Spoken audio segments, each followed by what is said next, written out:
Bismillahirrahmanirrahim. Assalamualaikum warahmatullahi wabarakatuh. Nama saya Nur Haja Tanjung, kelas biologi 2. Baiklah, langsung saja. Hadisu homisu asyarah. Bismillahirrahmanirrahim. An Abi Hurairah radhiyallahu anhu an Rasulullah sallallahu alaihi wasallam qala man kana yu'minu billahi wal yaumil akhir falyakul khairan aw liyasmut wa man kana yu'minu billahi wal yaumil akhir falyukrim jarahu wa man kana yu'minu billahi wal yaumil akhir falyukrim doifah. Rawahul Bukhari Muslim. Artinya, dari Abu Hurairah radhiyallahu anhu, Rasulullah sallallahu alaihi wasallam bersabda, siapa saja yang beriman kepada Allah dan hari akhir, hendaklah ia berkata baik atau diam. Siapa saja yang beriman kepada Allah dan hari akhir, hendaklah ia memuliakan tetangganya. Siapa saja yang beriman kepada Allah dan hari akhir, hendaklah ia memuliakan tamunya. Penjelasan hadis. Kalimat siapa saja yang beriman kepada Allah dan hari akhir adalah kalimat syarat, dan jawab syaratnya adalah kalimat setelahnya, yaitu hendaklah ia berkata baik atau diam, hendaklah ia memuliakan tetangganya, hendaklah ia memuliakan tamunya. Faedah hadis yang pertama itu, hadis ini menunjukkan adab yang sangat mulia, sama dengan hadis yang ke-12 sebelumnya. Di antara kebaikan Islam seseorang adalah meninggalkan hal yang tidak bermanfaat. Hadis ke-12 dari Arba'in An-Nawawiyah mengajarkan adab yang sifatnya umum, sedangkan hadis mengajarkan 3 adab khusus, yaitu berkata baik, memuliakan tetangga, dan memuliakan tamu. Faedah yang kedua, hadis ini menunjukkan bahwa kewajiban itu ada 2 macam. Yang pertama wajib kepada Allah, dan yang kedua kewajiban kepada sesama. Kewajiban yang terkait dengan hak Allah adalah menjaga lisan.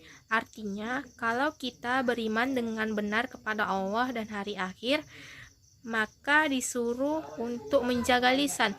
Bentuknya adalah 1. Berkata yang baik atau tidak bisa. 2. Diperintahkan untuk diam. Yang ketiga, ikram.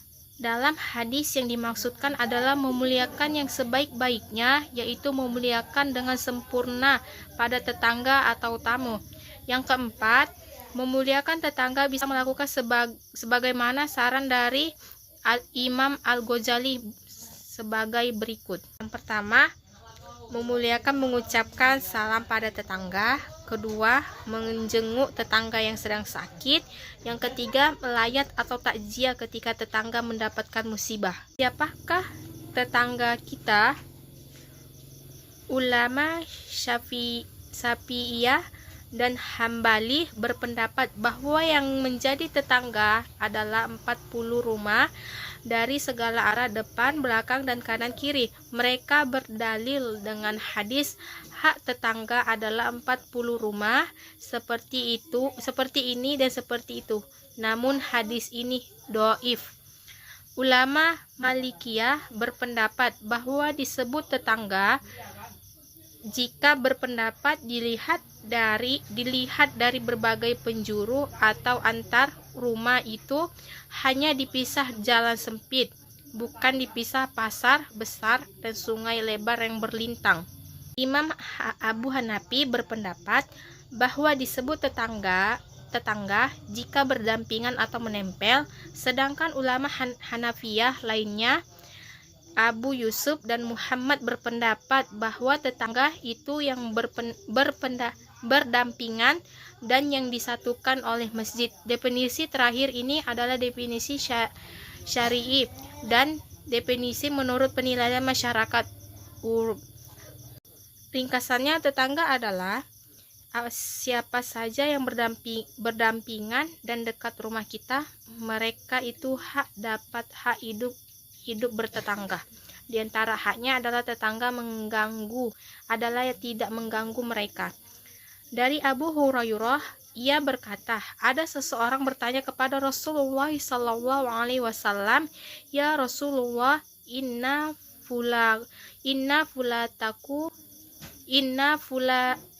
fulana nata taqumu laila wa tasumun nahara wa taf'alu wa tasaddaqu wa tu'ji naha bilisaniha."